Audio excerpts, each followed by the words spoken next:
ഒരു പാവപ്പെട്ട മനുഷ്യൻ ഒരു മനോഹരമായ വീടുണ്ടാക്കി.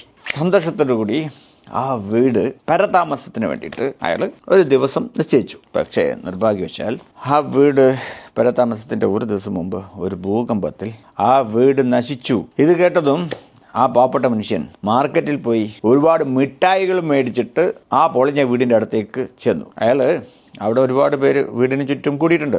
അവരെല്ലാവരും അദ്ദേഹത്തിന് വന്നിട്ടുള്ള നഷ്ടത്തിൽ വേദനയോട് കൂടിയിട്ട് അദ്ദേഹത്തിൻ്റെ ദുഃഖത്തിൽ പങ്കുചേരാൻ വന്നവരാ. പാവം കഷ്ടപ്പെട്ടുണ്ടാക്കിയ വീട്ടിൽ താമസിക്കാൻ പോലും പറ്റുന്നതിന് മുമ്പ് അത് തകർന്നു പോയല്ലോ എന്നും പറഞ്ഞ് അവരവിടെ നിൽക്കുക.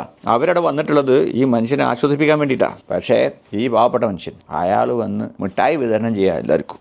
അവിടെ കൂടിയവരൊക്കെ അന്തം വിട്ട് ഇത് കണ്ടിട്ട് അദ്ദേഹത്തിൻ്റെ സുഹൃത്ത് അദ്ദേഹത്തിൻ്റെ അടുത്ത് വന്ന് പറഞ്ഞു, എടോ തനിക്കെന്തോ ഭ്രാന്ത് പിടിച്ചാ, എടോ നീ ആറ്റുനോറ്റ് ഉണ്ടാക്കിയ ഈ വീട് തകർന്നു കിടക്കണതിന് മുമ്പിൽ നിന്നിട്ടാണ് നീ മിഠായി വിതരണം നടത്തുന്നത്. എടോ നിങ്ങളൊക്കെ കാണുന്നത് ഈ ഒരു സംഭവത്തിൻ്റെ നെഗറ്റീവായിട്ടുള്ള സൈഡ് മാത്രമാണ്. എടാ ഒന്ന് ആലോചിച്ച് നോക്ക്, ആ വീട് ഇന്നലെ തകർന്നത് നന്നായി, ഒന്ന് ആലോചിച്ച് നോക്ക്. അത് ഇന്നോ അല്ലെങ്കിൽ നാളെയോ ആ തകർച്ച സംഭവിച്ചതെങ്കിൽ എന്താ ഉണ്ടാവുമായിരുന്നു? ഇന്നാണെങ്കിൽ ആ പരതാമസത്തിന് വേണ്ടി വന്ന ആൾക്കാരും അതിനുള്ളിൽ കിടന്നിട്ട് ചിലപ്പോൾ വടിയായനെ. അതല്ല പിന്നീട് ഏതെങ്കിലും ഒരു ദിവസമാണെങ്കിൽ ഞങ്ങൾ അതിനുള്ളിൽ താമസിച്ചുകൊണ്ടിരിക്കുന്ന സമയത്താണ് ഈ എർത്ത് കൊയ്ക്കുണ്ടായി ഞങ്ങൾ അതിനുള്ളിൽ പെട്ടിരുന്നെങ്കിലോ, അല്ല അങ്ങനെയൊക്കെ സംഭവിച്ചിരുന്നെങ്കിൽ ആ നഷ്ടം എത്ര വലുതാകുമായിരുന്നേനെ. എടോ എന്തു സംഭവിച്ചാലും അത് നല്ലതിനാ.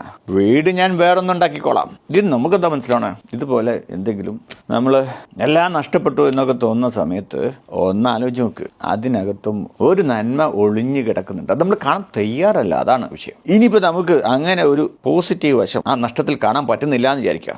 എങ്ങനെയെങ്കിലും അത് പോസിറ്റീവ് ആക്കണം. എന്നാൽ മാത്രമേ നമുക്ക് ആ സിറ്റുവേഷനെ ശാന്തതയോടെയും സമാധാനത്തോടെയും നമുക്ക് കൈകാര്യം ചെയ്യാൻ പറ്റൂ. നമുക്ക് വീണ്ടും മുന്നോട്ട് പോകണ്ടേ?